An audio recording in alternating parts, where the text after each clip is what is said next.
안녕하세요. 네, 저는 네이버와 YTN 사이언스가 후원을 하고 또 재단법인 카오스가 기획한 2015 하반기 카오스 공연 빛 색즉 시공의 사회를 맡은 아나운서 엄지혜입니다. 반갑습니다. 오늘 강연은요, 네이버 TV캐스트로 생중계가 되고 있고요. 또 YTN 사이언스에서 수요일 저녁 9시에 방송이 될 예정이라고 하니까요. 많은 관심 부탁드립니다. 카오스 재단은 지난해 말에 설립이 되었습니다. 기초과학의 대중화를 위해서 설립된 공익재단이고요. 올해 하반기 빛 색즉 시공이라는 주제로 10회 강연을 하면서 여러분께 많은 빛과 과학에 대한 이야기를 들려드릴 예정입니다. 저도 과학을 사랑하는 사람이고요. 또 YTN 사이언스에서 다양한 과학 프로그램을 진행하면서 또 이런 의미의 이렇게 좋은 강연의 사회자로 여러분 만나게 된 걸 진심으로 기쁘게 생각을 합니다. 여러분은 빛 하면은 어떤 게 생각이 나세요? 빛 하면 제가 생활하면서 제 업과 가장 관련이 있는 조명이 가장 먼저 생각이 나더라고요. 조명을 이렇게 봤냐 이렇게 봤냐에 따라서 화면에 제 얼굴이 조금씩 더 예쁘게 나오고 덜 예쁘게 나오고 차이가 나기 때문에 여자분들은 또 셀카 찍을 때 많이 생각을 하실 텐데 이 빛이 하면은 조명에 대해서 많이 생각을 하게 됐습니다. 그러면 여러분 오늘 빛 색즉 시공이잖아요. 색즉 시공이라는 단어를 들으시면은 어떤 생각이 나시나요? 색즉 시공, 공즉 시색이라는 불교 용어가 있듯이 어르신분들은 또 불교가 생각이 나실 수도 있을 것 같습니다. 네, 저희가 준비한 강연 이 빛 색즉 시공은 야한 것도 아니고요. 또 특정 종교와도 전혀 상관이 없습니다. 카오스 재단은 이 10회 강연을 여러분께 모두 전달해드린 후에 여러분에게 마지막에 다시 빛하면 뭐가 떠오르시나요? 라고 질문을 드렸을 때 색즉 시공이라는 단어가 생각난다라고 이야기해 주시기를 기대하면서 이번 이름을 이렇게 지었습니다. 또 10회 강연을 다 들으시면 아시겠지만요. 빛은 색과 그리고 우리의 시간 또 공간과 밀접한 관계를 갖고 있기 때문입니다.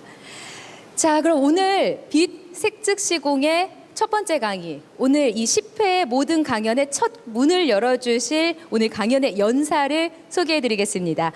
자, 오늘은요, 먼저 빛 색즉 시공이라 한다면 빛에 대해서, 빛이 무엇인가에 대해서 첫 포문을 열면서 시작을 해야겠죠. 빛, 너의 정체란 무엇이냐라는 주제로 서울대학교 물리천문학부의 오세정 교수님께서 강연을 해주실 예정입니다. 자, 그럼 오늘 빛 색즉 시공 10회의 긴 장정의 첫 포문을 열어주실 오세정 교수님을 큰 박수로 환영해 주시기 바랍니다.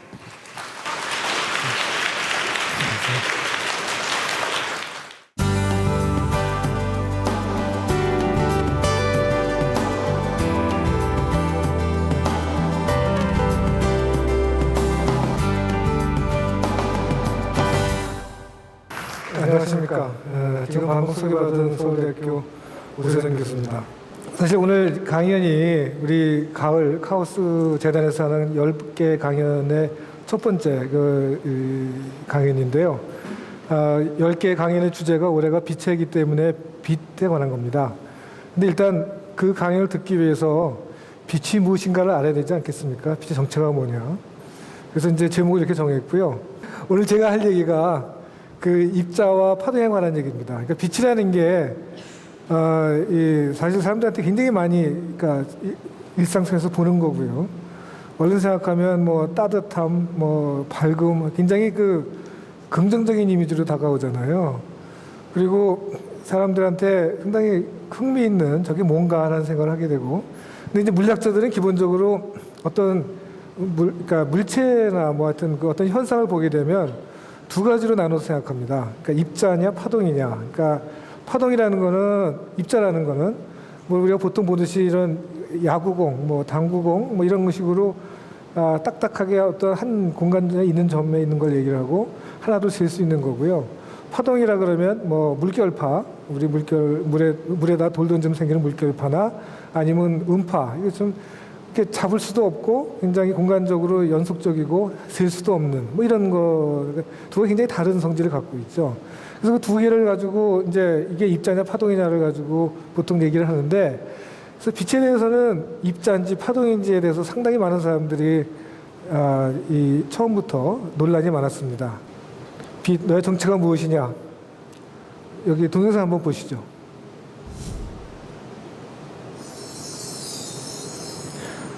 여기 구약성서 창세기 아마 다 아시는 걸 겁니다. 여기 읽으면 하느님이 천지를 창조하실 때 하느님이 이르시되 빛이 있으라 하시니 빛이 있었고, 그리고 빛이 하느님이 보시기에 좋았더라. 그리고 빛과 어둠을 나누고 이게 첫째 날이었더라. 이렇게 얘기를 하거든요. 그러니까 이 태초부터 그 빛이라는 거에 대해서 굉장히 사람들이 관심 많이 가졌고요. 그리고 이 서양 속담에 아주 유명한 거지만 보는 것이 믿는 것이다, 이런 얘기가 있고요. 보는 것이 이루는 것이다라는 얘기도 있고. 그래서 이제 그러니까 보는 거에 대한 사람들의 생각은 옛날부터 굉장히 중요하게 생각했던 겁니다. 그러니까 당연히 그러니까 아주 그리스 시대가 이 서양 철학과 과학의 시작이라고 생각하는데, 그때부터 이게 빛이 뭘까? 그리고 본다는 게 뭔가 하는 거에 대해서 사람들이 관심을 당연히 가졌었죠.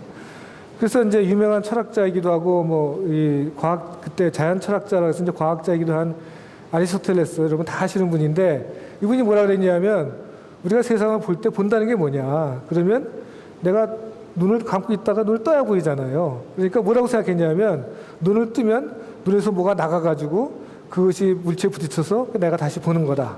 그래서 결국은 사람이나 동물이나 내가 보기 위해서는 뭔가 이렇게 안에서 내보낸다 먼저, 그런 얘기를 했습니다. 근데 이제 문제는 그리스 시대 자연 철학자인 사람들은 생각만 했어요. 우리나라 그 유학자하고 비슷하죠. 그러니까 실험은 안 하고 이럴 거야. 그러니까 당연히 이렇게 돼야 되는 거 아니야, 이렇게 얘기를 했거든요.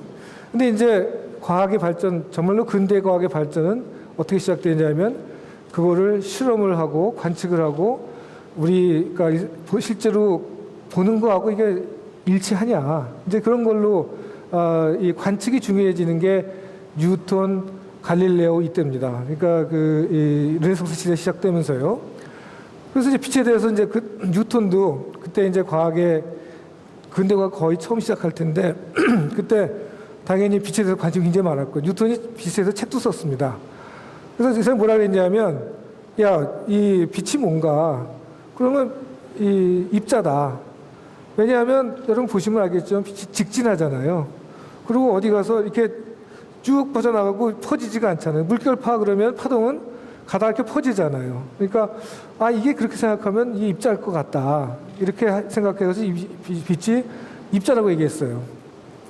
근데 이제 뉴턴에 반대하는 사람들도 있었습니다. 그러니까 이게 뉴턴은 영국에 있던 사람이었고, 이 네덜란드에 있던 이 호이겐스라는 과학자가 아니야, 빛은 파동입니다라고 이제 주장을 했고요. 그것이 이제 제가 아까 얘기했지만 조금 더 좀 자세하게 입자라는 게 뭐고 파동이라는 걸 뭐 어떻게 정의하냐를 얘기를 하면, 입자라는 거는 한 점에 뭉쳐 있는 거죠. 야구공 딱 어디 있는지 알잖아요. 그리고 한 개, 두 개 셀 수 있죠. 야구공은 두 개 있다, 세 개 있다 할 수 있고요.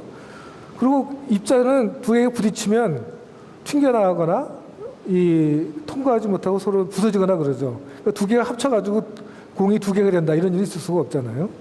근데 파동은 물결파를 하나 생각하시면 됩니다. 우리가 호수에다가 돌을 던지면 물결파가 막 생기는데, 그러면 이거는 한 점에 있는 게 아니라 쭉 퍼져나가잖아요. 그러니까 공간적으로 퍼져 있고, 그 다음에 이걸 그러니까 하나인지 두 개인지 셀 수도 없는 거죠. 거기에 개수를 셀 수가 없는 거고요, 파동은. 그 다음에 또 물결파가 이렇게 오다 보면 파동을 오면 둘이 부서지고서 없어지질 않고 서로 커지거나 작아지거나 하면서 이게 스무스하게 서로 통과를 합니다. 그래서 이걸 간섭 현상이 나타나고요. 그러니까 두 개는 성질이 굉장히 다르고, 내가 그러니까 이 장애물을 놓고 공을 던지면 거기 부딪혀서 나한테 보지 못하지만, 소리를 밖에 사람이 장애물 벽이 있지만 이쪽에 있는 사람이 소리를 내면 통해서 오잖아요, 나한테. 그러니까 직진 안 해도 온단 말이에요. 그런 것이 파동인 거죠. 그러니까 이게 물리적으로 굉장히 성질이 다른 거라서 물리학자들은 그 두 개가 구분된다, 이렇게 생각하고 있었습니다. 그리고 계속 그런 식으로 예를 들어서 우리가 소리, 음파, 이건 파동이고, 그 다음에 뭐 야구공, 뭐 탁구공, 이거 다 입자고, 전자 입자고, 원자의 입자고, 이런 식으로 입자와 파동을 다 구분해서 생각을 해왔죠. 근데 이제 그러니까 그 빛은 뭐냐? 그 중에 어디 속하냐? 사실은 아까 얘기한 대로 17세기 그 후반까지는 입자설이 아주 우세했습니다. 왜냐하면 아까 직진을 하지, 뭐 부딪히면 그림자 생기지, 여러 가지로 봐서 조그만 입자가 와서 부딪힌다고 생각하는 게 그냥 자연적으로 느꼈거든요. 그런데 호이게스라는 사람이 이 다른 여러 가지를 생각해 보니까 아닌 것 같아, 입자인 것 같아. 근데 파동인 것 같아. 이렇게 얘기를 한 거예요. 근데 파동이라 그러면 뭐가 있어야 되냐면 소위 말해서 매질이라는 게 있어야 됩니다. 그게 뭐냐면요. 물결파가 생긴다 그러면 물이 있어야 되잖아요. 물이 없으면 안 되잖아요. 그 다음에 음파 그러면 말을 하는데 공기가 있어야 되죠. 그러니까 우주에 나가서 공기가 없으면 서로 그냥 말해서는 안 통하죠. 그거는 꼭 리스본을 꽂고 해야 되는 거죠. 그러니까 공기가 있어야지만 음파가 생기는 겁니다. 물이 있어야 물결파가 생기는 거고.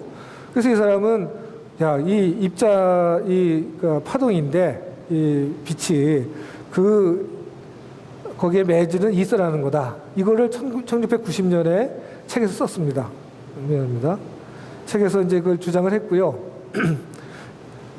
근데 뉴턴이 빛에 대해서 무지하게 관심이 많았어요. 그래서 이 사람이 그보다 10년쯤 뒤에 책을 쓰면서 아니다. 거기서 틀렸다. 이건 이 빛은 아주 작은 입자들에 계속 오는 거다. 이렇게 해서 얘기를 합니다. 그리고 이걸 책을 쓰고 여러 가지 얘기도 하고요.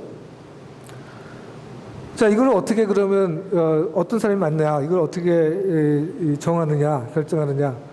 결국은 이 물리나 과학은 항상 관측하고 실험을 해서 거기 나온 현상이 그 이론하고 맞나, 이거를 보는 걸로 결판을 냅니다. 근데 이 빛에 관해서 빛이 입자냐 파동이냐를 결판내는 실험은 19세기 초에 한 거의 100년쯤 지난 뒤죠.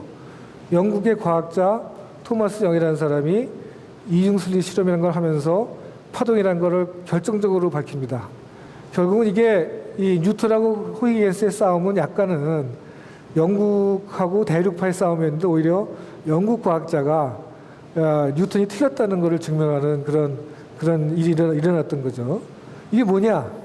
아마 이 학생들 중에서 고등학생들은 다 알 텐데 이런 겁니다. 이중 슬릿 실험이라는 것이, 그러니까 여기는 이제 이 전구를 줬는데 그렇지 않고 그냥 빛을 갖다가 태양에서 오는 걸 가지고 어떻게 작게만 만들면 돼요. 그리고 두 개의 구멍을 만들고 여기 이제 그러면 거기서 어떻게 이게 보일 거냐? 자, 생각을 해보시면 빛이 두 개 슬릿 통하니까 뒤에는 어떤 문제가 생길까? 이게 빛이 뉴턴처럼 그 입자들이 그냥 가는 거라 그러면 여기 야구공을 막 쏴주는 거라고 생각하시면 되겠습니다. 그러면 이 구멍을 통과하는 것 하나, 이 구멍을 통과하는 것 하나, 이렇게 두 개가 크게 나오고 나머지는 안 나타날 거예요, 거의. 근데 실험 결과는 어떠냐? 이런 식으로 간섭 무늬가 나타납니다. 그러니까 이게 이 두 군데만 이렇게 크게 있는 게 아니라 여기저기 밝았다가 어두웠다, 밝았다, 어두웠다 하는 그런 것들이 나타나죠. 이거를 우리가 동영상으로 조금 더 볼 수 있습니다. 자, 이게 슬릿 하나를 뒀을 때 여기서 빛이 이 물결파가 이렇게 올라오면 이게 물이 퍼져가는 걸 보여주는 겁니다. 그러니까 지금 보면 여기서 마치 새로 시작하는 것처럼 소스가 되는 것처럼 이렇게 퍼져나가죠. 자, 이걸 두 개를 슬릿을 만들면 어떻게 되나 봅시다. 여기 두 개가 슬릿이 생기잖아요. 그럼 이렇게 각자 이렇게 퍼져나가는데 가면서 이런 식의 이 부분은 굉장히 밝고 그다음에 여기는 어둡죠. 그래서 이거 스크린이 이렇게 있으면 밝은데 어두운데 밝은데 어두운데 이렇게 나타난다는 겁니다. 그러니까 이거는 이게 파동이기 때문에 우리가 이렇게 얘기를 할 수 있고요. 입자면은 저렇게 간섭무늬라고 얘기를 하는데 이렇게 나타나지 않고 그냥 한쪽 구멍을 통과한 거 하나, 이쪽 구멍을 통과한 거 하나 이렇게 두 개만 나타났을 거예요. 근데 이게 쭉 퍼져가면서 스크린 전체를 통해서 밝은 거 어두운 것이 이렇게 패턴이 계속 나타나는 거죠. 그러니까 이거를 입자 이론으로 설명할 수가 없고요. 입자라는 거는 완전히 이제 완전히 이게 그 싸움에서 진 거고요. 파동이야. 딱 이렇게 얘기를 한 겁니다. 영의 실험이 간섭 현상을 보이면서 이제 확실하게 빛은 파동이야라는 걸 사람들이 다 억셉트하기 시작했고요. 다행히 뉴턴이 죽은 다음이었습니다. 이게 뉴턴이 살았으면 굉장히 배 아팠을 텐데 죽은 다음이었어요. 근데 이제 그러고 나서 보니까 빛의 여러 가지 현상들이 그 파동에서 일어나는 순간 다 일어나요. 회절이라는 건 이런 겁니다. 회절 현상이라는 건 나타나더라. 이거를 장애물을 지나가는 것도 나타나더라. 장애물을 건너가는 것도. 그래서 이제 이거를 보였고, 또 단일 그러니까 슬릿 하나라도 이제 이런 것들이 보이고요. 회절 현상에 의해서. 이게 이제 그런 겁니다. 그러니까 원래 슬릿 하나 있으면 회절이 없으면 여기 빛이 되고 끝나겠죠. 근데 입자라 그러면, 근데 실제로 실험을 해보면 여기저기에 이렇게 이 빛이 밝고 어둡고 하는 데가 계속 나타나는 패턴이. 그러니까 여기는 이거 장애물에 가려서 안 보여야 되는데도 불구하고 이렇게 밝은 점이 나타나는 거죠. 그러니까 이게 회절 현상과 간섭 현상이 겹친다, 이렇게 생각되고요. 우리가 많이 보는 현상인데, 비 온 다음에 이 자동차가 있던데 이렇게 보면 거기에 기름막이 좀 있으면 이렇게 색깔이 보이잖아요. 이게 왜, 그러면 석유 색깔이 저런 건가? 석유 통해서 보면 저런 무지개색이 나타나지 않잖아요. 이거 왜 이렇지? 이게 지금 그것도 같은 거고요. 비눗방울 여러분들 이렇게 풀어서 그런 장난들 어릴 때 학생들이 많이 하는데, 보면 이게 아주 굉장히 이 휘황찬란한 색깔이 나타나죠. 근데 비눗방울 자체를 보면 아무 색깔이 없잖아요. 이게 뭔가? 이것도 우리가 생각하는 이것도 간섭 현상입니다. 그러니까 이건 왜 그렇게 되는 거냐면, 여기에 이 비눗방울이라 그러면 비눗방울에서 빛이 왔다가 바로 반사되는 게 있고, 그 비눗방울을 통과했다 반사되는 것이 있어서 요만큼의 요 빛하고가 서로 간섭이 일어나서 어떤 때는 빨간색이 잘 보강 간섭 강하게 나타나고, 어떤 때는 파란 게 강하게 나타나고, 그래가지고 그래서 이게 무지개 색깔이, 그러니까 약간의 그 비누막이나 기름막의 두께가 조금씩 다른 거죠. 그러니까 그 두께 차이 때문에 우리 색깔의 차이로 나타나는 거고요. 그 두께가 이 빛의 파장하고 비슷한, 그러니까 이 몇천 옹수로 모델이 되는 이제 그런 거가 돼서 이게 얇은 막에는 간섭 현상이 나타나는 겁니다. 이거 다 이제 빛의 파동으로 다 설명이 됐고요. 아주 마지막으로 그 결정적인 타격을, 뉴턴의 그 파티클 세오리에 타격을 입힌 게 맥스웰이라는, 이 사람도 영국 사람이에요. 제임스 맥스웰이라는 사람이, 이제 이 사람은 이제 원래는 전기 자기에 관한 이론적인 연구를 하다가, 이거를, 그러니까 이 전기와 쿨럼 법칙 이런 자기가 어떻게 생기고 자석이 어떻게 생기고 이런 거를 연구를 하다가, 이거를 하다 보니까 이게 두 개가 합쳐지면 파동이 생길 수가 있다는 걸 알게 되고요. 그걸 맥스웰 방정식이라고 그러고 전자기파가 생길 수가 있다, 그렇게 얘기를 합니다. 그리고 그 속도를 이 사람이 이론적으로 계산해 봤는데, 그 속도가 놀랍게도 실험적으로 그때까지 알려져 있던 빛의 속도가 굉장히 비슷했어요. 그래서 맥스웰이 뭐라 그랬냐면, 빛이 전자기파다. 그러니까 그렇게 얘기를 하고, 그 전자기파에 그러면서 뭐라 그랬냐면, 야, 이게 전자기파인데, 전자기파에는 아까 얘기한 그 파장, 높은 데 사이에 그것이 길이가 여러 개가 있을 수가 있고, 우리가 보는 가시광선이라는 그 중에 아주 일부분일 거다, 이렇게 주장을 합니다. 지금은 다 사람들이 그걸 억셉트를 하고요. 그러니까 여기에 이 비지블 라이트, 가시광선이라는 데는 이제 아주 요만한 부분에, 이거 파장으로 스케일을 한 건데, 웨이브랭스로. 이거 아주 적은 부분이고요. 우리가 못 보지만 열을 내는 그 원적외선이라는 걸 가끔 광고에 하잖아요.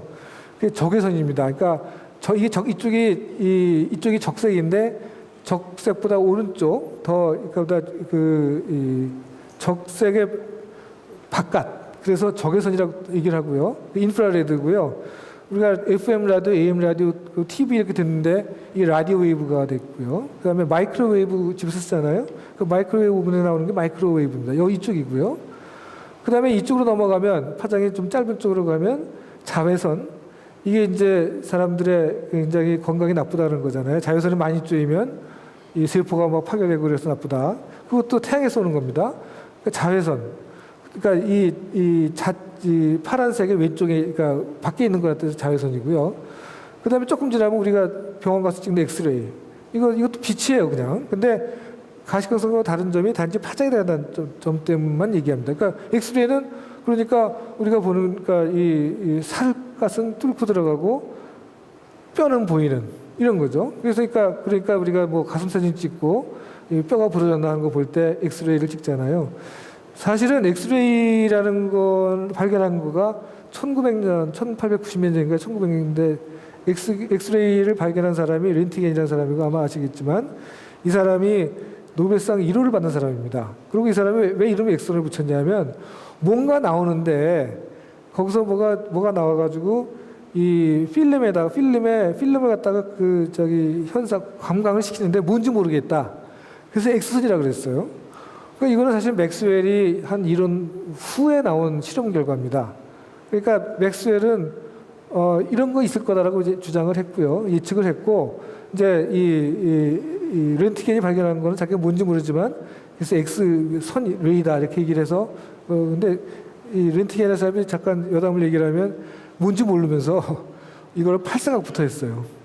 그러니까 재밌잖아요. 그러니까 이게 빛은 그러니까 살갗은 뚫고 들어가는데 뼈는 보인단 말이에요. 그래서 이 사람이 처음 찍은 사진이 자기 부인의 결혼 반지 사진을 손으로 찍습니다. 그래서 그거를 광고를 내요. 이거 살 사람은 사라고. 근데 실제로 이게 1901년에 노벨상 받았으니까 아마 1890몇 년에 발견했을 텐데, 그리고 1차 대전이 1914년에 일어나잖아요. 1차 대전 때 엄청나게 이 엑스레이 선이 큰 역할을 합니다. 왜냐하면 전쟁에서 병사가 다치는데 뼈가 부러졌는지 뭐 알 수가 없잖아요. 그냥 다치면 엑스레이를 찍어가지고 그때 이미 야전 병원에서 엑스레이 찍어서 뼈가 부러졌는지 그걸 알 수 있었다 그래가지고 실제로 그러니까 이 아주 기초적인 연구 결과가 바로 실용화된 그런 예 중에 하나입니다. 어쨌든 엑스레이가 있고요. 병원에서 많이 쓰는 거. 그다음에 이제 감마레이라는 건 이건 그거보다 훨씬 더 예를 들어 높은 이건 이제 이 뭐 원자 폭탄이 터지거나 할 때만 나오는 그런 거 보통 우리는 잘 안 쓰는 겁니다. 근데 이런 식으로 해서 전자기파가 이렇게 많은 거고, 그러니까 이 맥스웰이 이론적으로 가시광선이라는 게 파동에서 나오는 거고 전자기파다. 이제 거기에 대해서 이제 완전히 그렇게 하니까 뭐 여기 이거에서 이제 반론을 일으킬 수가 없었죠. 실제로 우리는 전자기파를 엄청나게 많이 이용합니다. 우리 일상생활에서 통신에서 우리 휴대폰 쓰는 거 다 전자기파 이용하는 거고요.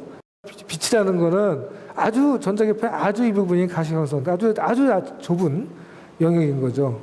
그리고 실제로 동물마다 그 볼 수 있는 영역이 다릅니다. 우리가 볼 수 있는 영역하고 뭐 개가 볼 수 있는 영역하고 다 다르고요. 박쥐가 볼 수 있는 영역 다 다르고. 그래서 이제 그 빛의 그 가시광선이라는 것이 전자기파 중에 하나다 하는 거는 도저히 누구도 부인할 수 없는 이제 그런 사실이 됐죠. 그럼 이제 얘기가 다 끝났다. 그럼 빛은 파동이야. 누가 감히 이걸 반대를 할까? 그러니까 실험도 그랬고 이론도 그랬고. 근데 여기에 이제 용감하게 아인슈타인이 아니올시다라고 얘기를 합니다. 이게 참 우리 과학 역사 재밌는 일인데, 과학에서 항상 모든 일이 다 완전하게 이해됐다고 생각하면 항상 그거를 깨는 실험 결과가 나와요. 그러니까 19세기 말에 뉴턴의 역학이 하도 발전해가지고 사람들이 어느 유명한 과학자, 물리학자 그랬어요. 누가 학생이 와서 앞으로 저 물리학을 전공하고 싶습니다. 그랬더니 뭐라 그랬냐면 하지 마라. 물리 할 거 하나도 없다 이제. 뉴턴이 다 해놨다. 그랬거든요. 근데 20세기 초에 들어오면서 뉴턴으로 설명 안 되는 현상들이 막 발견됩니다. 이제 그 중에 하나가 아인슈타인이 뭐 갑자기 동표태처럼 아닙니다라고 얘기한 게 아니고요. 이 사람은 뭘 설명했습니다. 이 금속판에다가요, 진공해서 그다음 빛을 쪼여주면 전자가 튀어나와요. 이거를 헤르츠라는 독일의 물리학자가 1887년에 발견했어요. 그리고 이제 톰슨이라는 사람이 1899년에 10년 뒤쯤인데 이 사람이 전자를 발견한 사람이에요. 전자라는 거 있다는 걸 발견한 사람인데 이 사람이 그 튀어나오는 게 전자다라는 걸 밝힙니다. 그래서 광전 효과예요. 빛을 쬐면 전자가 튀어나온다는 이름에서 여기 이제 이게 금속판이라 그러면 여기에 다 아시다시피 금속판이라는 게 원자 핵이 있고 전자들이 막 돌아다니는 거거든요. 그러니까 이거 원자 핵이고 전자가 왔다 갔다 하는데 빛을 쬐면 빛이라는 게 전자기 파라 그랬으니까 전기장이 있고요. 그러면 여기는 전자는 전하를 띄고 있으니까 힘을 줄 거고, 그럼 에너지를 줄 거고, 그럼 튀어나올 수 있겠죠. 여기보다 더 에너지를 많이 받으면. 그럴 수 있지. 그래서 그 현상 자체는 굳이 입자니 파동 에너지를 생각할 필요 없이, 빛의 에너지가 전자에 전달이 돼서 전자가 튀어나오는 거다. 이렇게 하면 충분히 이해가 됩니다. 자, 근데 그렇게 간단하지 않았어요. 실험을 점점 해보니까 어떤 일이 일어나냐면, 자, 그렇다 그러면 빛을 아주 에너지를 세게 하면 강도를 높이면 무조건 튀어나와야 되잖아요. 근데 빛을 갖다가 이 빨간 쪽을 띄워주니까 아무리 강한 빛을 띄워줘도 전자가 안 튀어나와요. 근데 좀 빛을 파장이 좀 짧은 거, 주표수도 높은 거를 이렇게 파란색 쪽으로 했더니 아주 빛이 세기가 약해서 비리비리한 빛을 띄워도 전자가 튀어나와요. 그거 이상하잖아요. 그래서 에너지만 줄 거면 이게 뭐 빨간 빛을 주든지 파란 빛을 주든 무슨 상관이 있냐. 튀어나올 텐데. 근데 안 그렇거든요, 실험이. 그러니까 이거 가지고 빛에, 그리고 튀어나온 전자의 또 그 에너지를 보면 짧은 파장, 그러니까 주파수가 높은 걸 하게 되면 에너지가 커지고, 그 빛의 세계는 관계없이 주파수에 관계되더라. 이게 이제 사람들한테 굉장히 이상한 일이었습니다. 왜냐하면 빛의 에너지는 주파수와 관계없거든요. 그냥 빛의 세기에만 관계되기 때문에 주파수와 전혀 관계없거든요. 근데 이거는 에너지가 주파수에 관계처럼 보이는 거예요. 그래서 근데 아인슈타인이 상당히, 이게 1905년인데 아인슈타인이 그때 이제 특허청에서 일할 때입니다. 알려지지 않은 학자였죠. 그런데 논문을 1905년에 이 사람이 3편을 냅니다. 하나가 아주 여러분들이 다 알고 있는 특수상대성 이론, 또 하나가 광전 효과, 또 하나가 이제 브라우니안 모션이라 해가지고 이 원자의 이 존재를 확실히 밝혔다는 거죠. 근데 아인슈타인 설명을 뭐라 그랬냐면, 이게 빛이 이게 덩어리다. 파동으로 가는 게 아니다. 그리고 그 덩어리는, 에너지 덩어리는 프리퀀시에 비례한다. 이거 H는 그냥 상수입니다. 그래서 전자의 최대 운동 에너지는 이렇게 돼서 이건 뭐 이 금속이 전자를 갖다 붙들고 있는 힘 에너지니까 그만큼 뺄 만큼 다 되어나온다. 이게 이제 이렇게 제안을 했어요. 그러니까 이렇게 그러면 광전 효과를 어떻게 설명할 수 있냐면, 파동 이론이 아니라 에너지 이 뭉치가, 이렇게 된 하나의 뭉치가 전자하고 부딪혀가지고 에너지 주고 튀어나온다. 그러니까 프리퀀시가 중요하게 되는 거죠. 근데 이게 그 당시에 학계에서 받아들이기 굉장히 어려웠고요. 그리고 이 논문을 이 논문을 출판이 되긴 했는데, 제가 이 논문을 보면서 깜짝 놀란 게, 아인슈타인이 아주 엄청난 그 과학자고 자신만만했을 거 아니에요. 그리고 자기 상대성 이론도 발견했고 그러니까. 근데 제목이 뭐냐면, 이 광전 효과를 설명할 수 있는 잠정적인 설명. 이렇게 보면 설명이 됩니다. 그리고 막 변명을 해요. 뭐 이쪽은 저러지만 이렇게 되면 설명이 됩니다라고. 그러니까 그 당시에 과학계에서는 말도 안 된다고 여기는 사람이 무지하게 많았고, 뭐 빛이 파동이라는 건 누가 다 아는데 뭘 이런 덩어리야? 말도 안 돼. 그 덩어리의 성격이 어디서 나타나? 뭐 이러면서 이제 그랬고, 여러 사람이 반대를 했고, 당연히 아주 바보 같은 아이들하고 얘기를 했고, 아주 유명한 과학자들도. 그런데 어쨌든 출판을 합니다. 그러니까 이게 그러니까 아주 제목을 그렇게 썼어요. 잠정적으로 이렇게 설명할 수 있다는 식으로. 그리고 실제로 이 식은 나중에 밀리칸이란 미국의 과학자에서 다 설명이 다 컨펌이 되고요. 아인슈타인 노벨상은 이것 때문에 받습니다. 1912년에. 그러니까 상대성을 받지를 못하고, 이거가 나중에 1905년에 발표하는데 7년 뒤에 이 광전 효과를 설명했다고 해서 이제 상을 받습니다. 그리고 리처드 파인만이라는 사람이 이 금세기 최고의 과학자라고 얘기하는 물리학자, 노벨상도 받았고요. 뭐라 그랬냐면, 아무도 못 온다. 그러니까 차라리 생각하지 않는 게 낫다. 사실 파인만 사람이 굉장히 똑똑한 사람이고, 이 사람이 이 챌린저라는 그 우주선이 왜 터졌나 하는 거를 밝힌 사람, 굉장히 정말 브라이트한 사람으로 유명한 사람인데, 이렇게 자기 본인도 이렇게 얘기합니다. 이건 약간 둘이 좀 과장한다는 면은 좀 있지만, 하여튼 간에 개념적으로 이게 서로 모순되는 거가 둘 다 현상이 일어나는 거죠. 그래서 이걸 어떻게 설명하냐 하는 게 이제 문제인데, 그러니까 사람들이 설명이 잘 안 되면 그냥 적당히 덮으려고 그러잖아요. 그러니까 덮는 거죠, 그냥. 둘 다 성질 갖고 있어. 그래서 이중성이라고 합니다. 이 듀얼리티라 그래서. 이게, 자, 빛의 본질이 뭐야? 그리고 처음부터 물어봤는데, 한참 싸웠어요. 입자야? 파동이야? 근데 어떤 때 보면 파동의 성질이 있어요. 회절, 간섭, 평광이 있고, 또 입자 성질도 있어요. 광전 효과, 확전 효과. 그건 뭐야 도대체? 드브로이라는 이 프랑스의 과학자가 뭐라 그랬냐면 파티클 다가 웨이브도 아니야. 둘 다야. 사실 말도 안 되는 답이죠. 이것도 아니고 저것도 아닌데 입자도 아니고 파동도 아닌데 입자에서 파동이다. 마치 선문답하는 것 같이 보이잖아요. 이제 그런 얘기를 하는데 파동이라고 생각했던 게 입자 성질을 갖고 있고 입자라고 했던 파동의 성질을 갖고 있고 그래서 그러니까 둘 다 그게 이제 양자 물리의 세계고요. 그래서 물리가 어렵다고 사람들이 이해 잘 못하고 뭐 그러는데 조금 좀 그래서 이제 그 드브로이가 그래서 노벨상을 받는데 드브로이가 실제로 주장한 바는 전자같이 우리가 입자라고 생각하는 것도 파동이다. 파동의 성질을 갖고 있다라는 거 노벨상을 받습니다. 근데 이제 입자도 그러니까 빛의 경우에 똑같이 생각할 수 있는 거죠. 그래서 요약을 하면 이렇습니다. 아리스토텔레스가 빛은 우리 눈으로부터 확증된다고 얘기를 했다가 호이겐스가 이 파동 이론을 처음에 주장했고 1690년에 그러나 뉴턴이 아니라고 입자라고 막 주장을 했는데 이제 토마스 영이 완전히 그 뉴턴을 아주 물맥이죠. 말도 안 됩니다. 입자입니다. 파동입니다. 그리고 맥스웰이 거기 또 거들고 그러다가 아인슈타인이 나와서 아닌데 이건 입자의 성질이 있는데 그러고 드브로이가 결국은 둘 다 성질을 갖고 있고 어떤 때는 입자처럼 어떤 때는 파동처럼 보여. 뭐 이렇게 이제 해서 우리가 지금 현대 물리학에서 알고 있기는 이중성을 갖고 있다. 그리고 이것이 놀라운 것이 이 빛이 그러니까 아까 입자와 파동의 성질이 있다고 했는데 이거를 드브로이가 우리가 보통 알고 있는 입자라는 거에도 이제 그 적용을 시키면서 이중성이 모든 입자들도 마찬가지 그런 성질을 갖고 있다라고 주장을 하고요. 그거를 그 다음에 이제 뭐 유명한 사람들이 막 해서 1920년 30년대에 양자 물리학이라는 걸 만들고 이게 지금 미시 세계를 이제 원자의 세계로 볼 수 있는 그런 우리 틀입니다. 그게 이게 잘 설명을 하고요. 그러니까 반도체 뭐 소재 이런 거 다 이걸로 설명이 되고 우리가 쓰고 있는 휴대폰 이런 거 다 그걸로 설명이 되고요. 이 원리적으로는 이거가 없었으면 아마 우리 반도체 만들지도 못했을 거고 휴대폰도 못 가졌을 겁니다.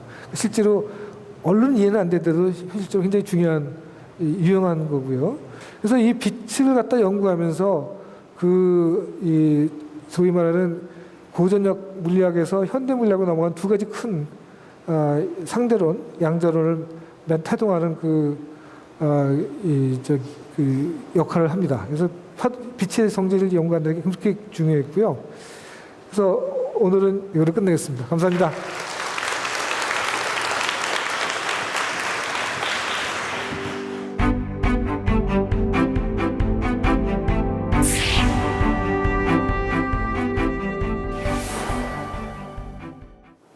자, 그럼 지금부터는요, 더 재미있는 시간이 될 것 같습니다. 앞서 강연에 대한 패널 토의를 진행을 하려고 하는데요.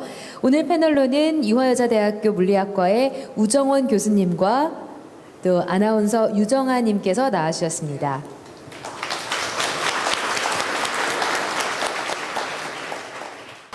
먼저 오세정 교수님 빛의 본질에 관한 강연을 잘 들었습니다. 그래서 도대체 빛이란 무엇인가? 오늘 빛이란 입자냐 파동이냐 정말 논란이 많았는데 결국에는 입자이기도 하고 파동이기도 하다라는 내용을 설명해 주면서 빛이 무엇인가에 대해서 얘기를 해주셨습니다. 저는요 오늘 강의를 듣고 빛에 대해서 정말 재밌긴 했는데요. 이 한마디가 가장 기억에 남더라고요. 그래서 적어놨습니다. 아무도 모르므로 차라리 생각을 안 하는 것이 낫습니다. 라는 문구를 적어놨는데 이렇게 아무도 모르므로 차라리 생각하지 않는 게 낫습니다라고 말할 정도로 어려운 강의를 많은 분들이 눈을 초롱초롱하게 뜨고 다 이해를 하시는 것 같더라고요. 세계적인 석학보다 여기 계시는 분들이 나으신 거라고 생각이 드는데요. 패널 두 분께서는 어떻게 들으셨는지 좀 여쭤보고 싶습니다. 교수님 어떻게 들으셨나요? 너무 재미있게 들었습니다. 제가 조금만 덧붙이자면은 사실 오늘날 20세기를 이제 반도체의 시대라고 그럽니다. 전자를 이용해서 그래서 칩도 만들고 메모리라든지 컴퓨터 쓰잖아요. 근데 21세기는 빛의 시대라고 그래요. 그렇게 해서 그래서 광통신이라든지 또 LED 조명이라든지 아까 조명 말씀하셨지만 또 우리나라는 상당히 디스플레이 산업에서는 세계 1위를 차지하고 있습니다. 그렇게 해서 빛이라는 게 이러한 기본 이해에서부터 산업의 중요한 하나의 그 어떤 물품으로 나와서 상품화되고 우리의 경제 발전에도 큰 영향을 미치는 그런 면이 있다고 생각합니다. 네, 교수님께서는 어떻게 네. 보셨나요? 이런 자연과학이라는 것이 뭐 아까는 엑스레이가 뭐 1차 대전 때 많은 그 병사들을 진료하는 데 도움이 됐다고 하지만 이 자연과학의 애초의 취지는 그러한 어떤 쓸모에서 시작된 학문이 아니잖아요. 그런데 아까 아리스토텔레스가 이 빛과 관련해서는 좀 바보 같은 소리를 했죠. 눈에서 나오는 뭐 때문이라고 그런 얘기를 했지만 저는 아리스토텔레스가 했다는 이야기 가운데 가장 쓸모 있는 이야기 중에 하나가 우리가 어떤 그 지식은 어떤 쓸모에 의해서 만들어지는 것이 아니다. 그저 모르는 것을 부딪히면 그것이 어떤 삶의 유용함 때문이 아니라 그 호기심이 생기고 그 호기심에 의해서 우리가 그런 어떤 삶에 접근해 간다라는 생각을 해볼 때 저는 그런 사람인 것 같아요. 그것이 뭐 어떤 그 삶을 개선하는 데 꼭 도움이 된다거나 그런 것보다는 지금 이 자리에 와 계신 분들도 과학, 그냥 내가 살고 있는 곳에 대한 어떤 막연한 호기심, 모르는 것을 조금 더 알고자 하는 그런 면에서 오셨다고 생각할 때 저도 그냥 그 중에 한 사람으로 오늘 그런 질문들을 던지고 싶습니다.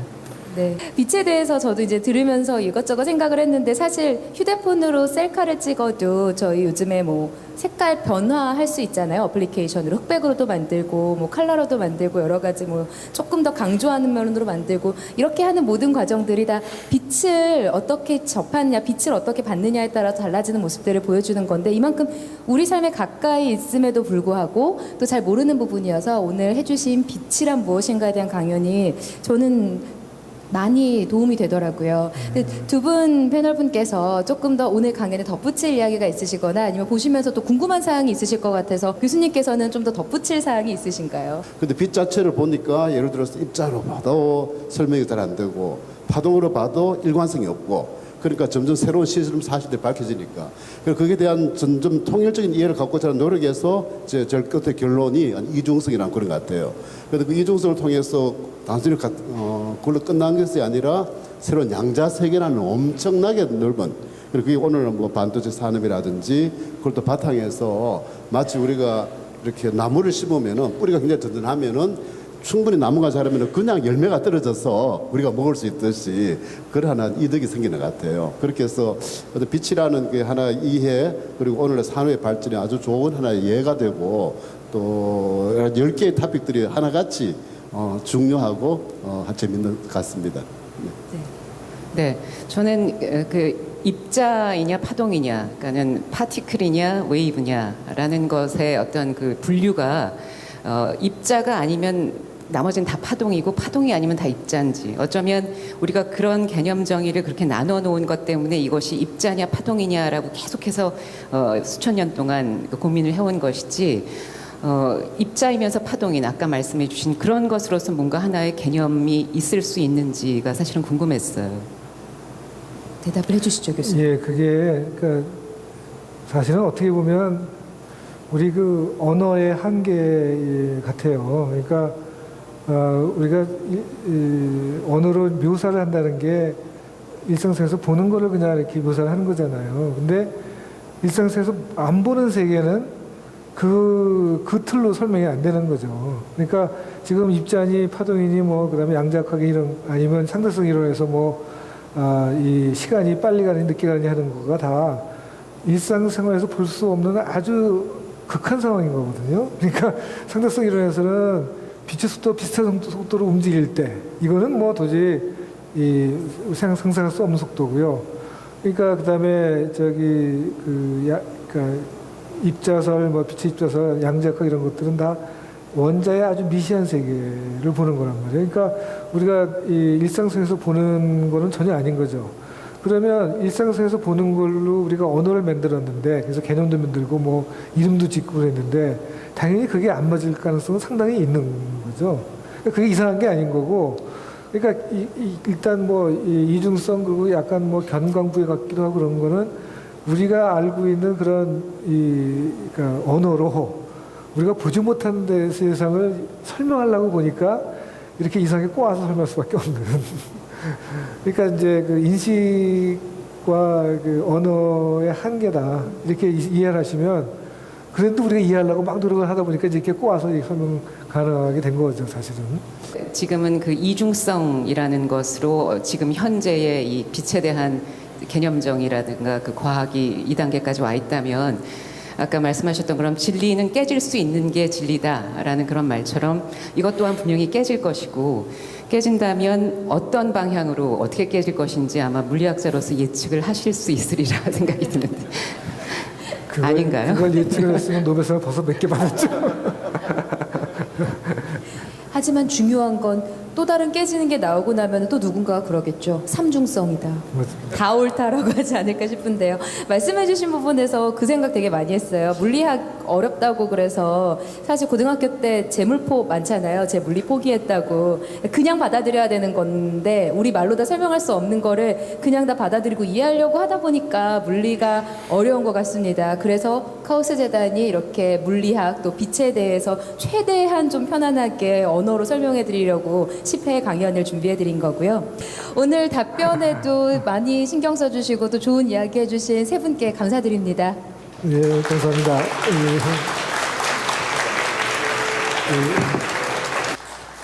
네, 카오스 재단이 선사하는 빛 색즉 시공 오늘 첫 번째 시간인데요. 첫 번째 강연 어떻게 들으셨나요? 좋으셨죠? 다음 주 수요일 카오스 강연은요. 서울대학교 물리천문학부 윤성철 교수님께서 별빛이 우리에게 밝혀준 것들이라는 주제로 강연을 하십니다. 또 패널로는 연세대학교 천문우주학과의 정혜리 교수님이 나오시는데요. 파토에 과학하고 앉아있네라는 유명 팟캐스트를 이끄는 원종우 님께서도 참여하실 예정입니다. 뭐 패널 분들도 그렇고요. 또 별빛에 대한 이야기를 하니까요. 흥미진진한 내용이 되겠죠. 여러분들께서도 또 다시 한번 다음 주에 또 이 카오스 재단의 별 그리고 빛 색즉 시공이란 주제의 강연을 다시 한번 신경 써주셨으면 감사하겠고요. 저는 오늘 여기에서 여러분께 인사하고 마무리하겠습니다. 감사합니다.